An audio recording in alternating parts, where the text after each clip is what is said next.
Excuse me, আমরা আসতে পারি? জি আসুন। কিন্তু আপনারা কারা? আন্টি, আপনি আমাদের চিনবেন না, আপনার মেয়ে আমাদেরকে ভালো করে চিনবে। মানে ফারিয়া, তুমি এখানে কি জন্য এসেছো? এখানে কি চাই? ও আচ্ছা, তাহলে তুমি ফারিয়া আর আপনি তার মা। আসুন, ভিতরে আসুন।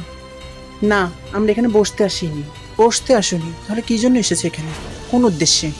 আমরা এসেছি তোমাকে একটা খবর জানাতে। খবর? কি খবর? কি খবর বলার জন্য তুমি এখানে এসেছো? সাগর কোথায়, তুমি কি সেটা জানো? সবসময় তো আমাকে দোষারোপ করে যাচ্ছ। সাগর কোথায় মানে? সাগর বাসায়? কেন, গতকালকে তো তার সাথে আমার কথা হয়েছে। কি হয়েছে? সাগর বাসায় নাকি নীলাকে নিয়ে আইসক্রিম খাওয়ার জন্য রাস্তায় রাস্তায় ঘুরে বেড়াচ্ছে? কোনটা? কি বলতে চাইছো তুমি? ও ঠিকই বলেছে। আমরা একটু আগে তাদেরকে রাস্তায় দেখে এসেছি আইসক্রিম খাওয়ার জন্য দুজন দুজনকে ধরে ঘুরে বেড়াচ্ছে। এখানে আসার একটাই কারণ, কারণ তোমরা সবসময় আমার মেয়েকে দোষারোপ করছো। আমার মেয়ে নাকি সাগরের সাথে সম্পর্কে রয়েছে, জড়িয়ে রয়েছে। সেটা ক্লিয়ার করার জন্য যে আমার মেয়ের সাথে সাগরও কোনো সম্পর্কই নেই। তোমরা ভুল বুঝেছো।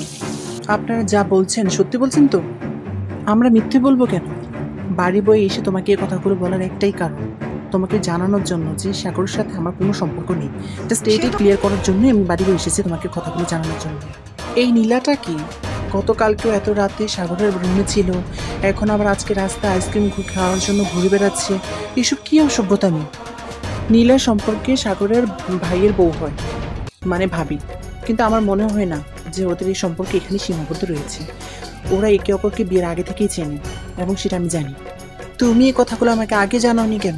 আমি আজকেও কথাগুলো বলতাম না, যদি না কথার প্রসঙ্গটা না উঠতো। আমিও তোমার সঙ্গে যাব।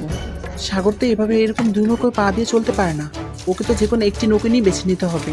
এরকমভাবে আমার মেয়ের জীবনে ছেলে খেলা করতে আমি দেবো না। আমি তোমার সঙ্গে যাবো, চলো।